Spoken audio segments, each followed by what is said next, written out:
When he first came to me and said he wanted to do it, I thought, okay, this is going to be a huge challenge. Crazy, absolute nutter, not sure we're related. He obviously got the running genes. I didn't get those passed down. Just thought he was insane, but wasn't really surprised. I thought he was crazy when he actually said initially he was going to do 17 marathons in 2017. He floated the idea of going and doing these 17 marathons, to which I thought it was a great idea, and then it sort of escalated very quickly from there. He sort of walked into the Institute in, I think, towards the end of 2016 and introduced himself as somebody who was prepared to do something remarkable, and we sort of took it from there. I think in the first place I kind of had 2 or 3 reasons really. It was, I'd done Ironman in the past and triathlon, and I kind of fancied doing something, multiple events over the course of a longer period of time. And that sort of started at maybe 2 or 3 marathons in winter to get away from the Melbourne winter or something like that. And then it ended up going to about 12, I think, one a month. I thought that would be maybe reasonable. And then I had a meeting with the Baker Institute to talk about what we might do together, and came out of there with 17. So in the space of an hour of meeting, I went from 12 marathons to 17 marathons, and then the whole 17 in 17 thing was kind of born at that particular point.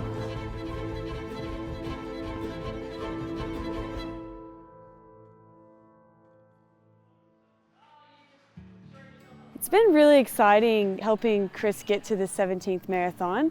I personally found it really fun going on some training runs with him in the Melbourne winter mornings that were freezing cold, and talking about how the last marathon went, how he was going to go at the next one. I started the year thinking I just need to survive 17 marathons. I need to go as slow as I can that will reasonably allow my body to recover. But I remember meeting up with a couple of people beforehand, and they said, knowing you, that won't be enough. So therefore you need to push a bit harder. So thankfully, my dad's best time at London Marathon, I think it was, is 3 hours 42.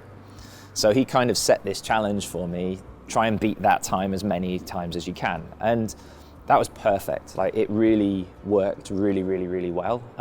It was enough to motivate me to do a decent time for me, but it was not too much of a stretch that I was going to beat myself up and destroy myself every time. When Chris said to me, "This is insane, I don't think anybody should do it," I didn't quite believe him, because I saw a little bit of a glint in his eye, and I thought, yeah, just made me wonder whether he would actually go for it. The biggest challenge has been the mental side of it, really, but it's the side I've learned the most about. And now you sort of think, oh, I can do anything. So yeah, it's been full on, and I'm sitting here about 15 minutes before we start the last marathon. I'm stressed as hell, but you know, I know that as soon as I step on the treadmill, I hope it'll be okay, as long as it starts. When Chris was chatting to his mate Dave Lloyd from the Baker Institute, and Dave figured it out. He said, right, 17 marathons adds up to be about 717 kilometres, just to continue the fetish with the number 17. And so when he heard that, there was no choice but to saddle up and do the 17 marathons in 2017. You kind of ride this roller coaster throughout the year, and you think, okay, I've done 4 or 5 or 6, and you still think, God, I've still got to go, 10, 12 marathons. And sometimes it really catches you, and you think, this is really quite a lot, and quite a lot to kind of take in. I think much of it is a mental battle. Chris also coaches me, and I think what I've learned through it is that so much of running is actually mental. We all think about the physical side, and actually it's not. I think physically he's had 1 or 2 problems. He's had an Achilles problem, which caused him some grief in the Sydney Marathon, I know, a couple of marathons back. But he's managed to find him with the support of people like the Pilates group here that he's working with. They've really helped him overcome the physical problems. Mentally, I think he's had some challenges with, in fact, what he said to me was, between when he had a longer gap, he had more problems when he was doing one after the other. He just seemed to be able to cope with the one after the other, and when he had a gap, he was finding it more difficult mentally than, I don't know why. I would much prefer a longer gap between my marathons, like 30 years. Getting through the marathons where they've been back to back, I think not even physically, I reckon that's pretty tough mentally. Chris came and did the Sydney Marathon, so we were there to cheer him on and support him. It was actually really emotional to watch and be part of it, because you can see how he is just putting everything into it. Particularly the Sydney Marathon, his Achilles was injured and he just really was pushing and giving it his all. He just never gave up on it. He'd keep his eye on what the next thing was and not get overwhelmed by the totality of it. I think by watching him do what he did, it sort of solidified for me that, like, it was a massive goal, but when you want to go and do something, if you're willing to go and commit the time and resources to go and get ready for that, that really the sky's the limit. So I know we joked around about that he had enough time to go and knock in another marathon at the end of the year if he wanted to. I've been massively inspired. Like, it makes me really emotional. It's actually really, really inspiring, because I think it just shows you how often we all make our own excuses. And I'm not a runner type excuse, or oh, I could never do a marathon type excuse. And before this, Chris had only ever done one marathon in a year. So it just shows you actually, when you've got the determination, the right training plan, and that mental strength, that you can do it. I think at first we were a little bit scared, but then we realized that as he went through each marathon, he's the kind of person that learns and grows from each challenge. I think there was a couple of marathons that he did where he was doing, he added a bit of walking in. So I think he was running at sort of like 14 minutes, walking 1 minute. And it really did not make a difference to his times, but in terms of how his body felt. As runners, we don't usually walk at all, so it's against our instincts, but he gave it a crack and actually found that it was a good technique and that he recovered better and that it saved him so that he could then back it up on the next marathon. Well, I got to do 2 of the marathons with him.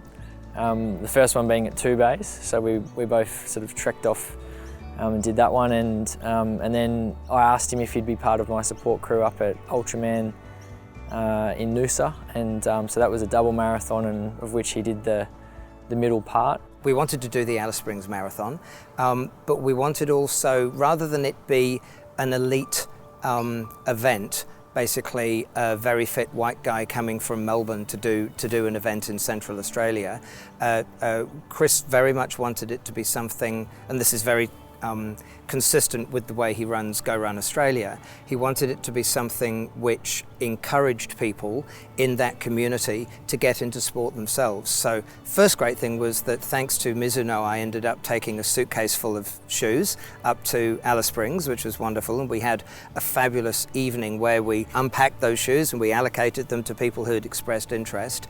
And then Chris and another coach, Michael Harvey, did some first online and then face-to-face sessions with some of the people who prepared themselves for the run. And these were people who'd maybe been somewhere between not interested and a little bit interested in running. And they all ended up doing one of the events in the Alice Springs Festival. I think it's been an amazing experience, and I didn't fully appreciate how I would be coming out of the end of this. And it's not quite finished yet, but you know, I'm definitely a different person to when I started, for sure. This event, it seemed to capture the imagination of people in the Institute. I'm an outdoorsy type of person. This event is a chance to bring everybody together that's been involved in the whole thing, and the best way to do that was to have it, you know, somewhere local, somewhere that we can all get in the same space. So the treadmill kind of lends itself to that, and we've got a really cool, you know, opportunity to have other runners alongside me, which is awesome. This afternoon, so thank you all for being here. Big thanks to all our supporters. Mizuno, Up and Running Podiatry, of course our host Port Melbourne Physio and Pilates, the Baker Institute. Yeah, here we are on the last day doing a marathon on a treadmill, which is, yeah, crazy, really. Time!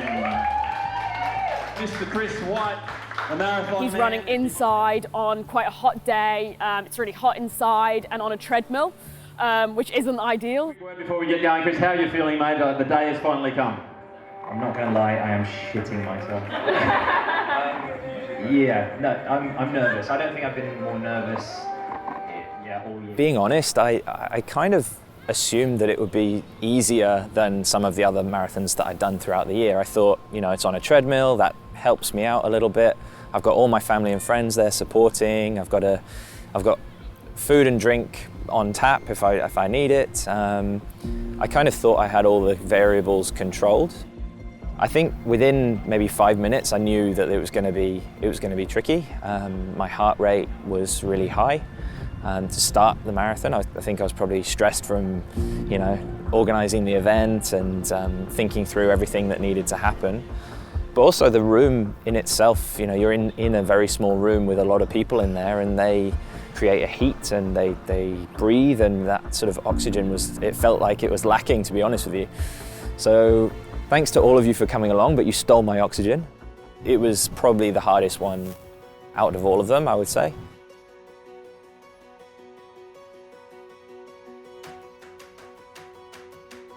Many of the events I went to that he was surrounded by, and so I was able to talk to a lot of people who would never in any other circumstances have come into contact with the work that the Institute does, particularly the work that we do in endurance sport, where we're interested in the cardiovascular impacts of hard exercise and endurance exercise. He's very imaginative and has managed to give us a lot of ideas about how we can take the idea of medical research, and particularly the kind of research that we do, into the public domain. 2% gradient. Thumbs up or thumbs down, Mr. Chris White? I know what the audience thinks. He's thinking about it. He's thinking about it. It's 50 cash. It's 50 cash. He's making us wait. Oh, there it is!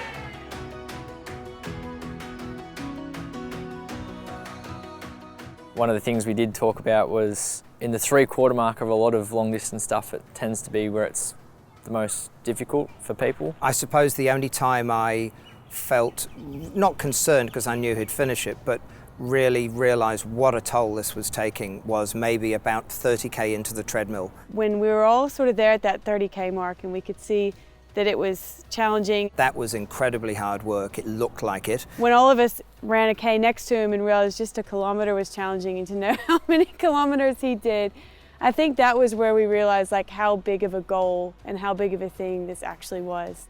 Thankfully, the room was pumping full of people who were supporting him, so he very impressively got to the end of that as well.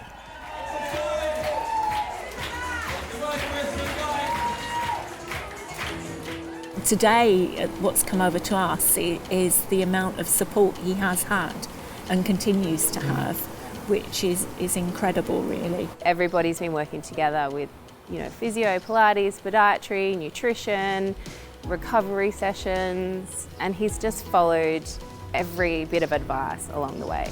Running brings people together, and it's more than just going out and having a bit of exercise in a nice environment like this and being out in the park. And I'd always heard that, but I don't think I'd seen it quite as powerfully as Chris showed it to us.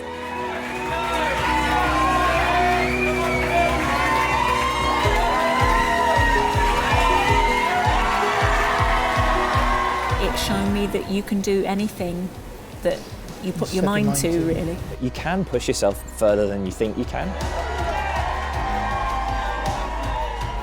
This challenge over the course of the year, I've just felt like there's no more excuses type of thing, which is a really great feeling, but it's really scary at the same time because you start to not see any boundaries necessarily. Even though he would say he never wants to step on a treadmill again, I think for all of us it was quite beneficial because we got to see the actual journey that he might have gone through in a marathon that he was running outside, except it was even more challenging on the treadmill. If you put your mind to it and you follow advice and you really stick to the plan, you can do anything. We're setting these challenges up to push ourselves and take ourselves to a next level, but ultimately we do have to enjoy it. It is running or sport at the end of the day. We can take it as serious as we like, but I've enjoyed this challenge a lot, and all the support that's come along with it, as well as all the stuff I've learnt. I think the main thing I've learnt is to kind of smile my way through a lot of these things and enjoy it along the way.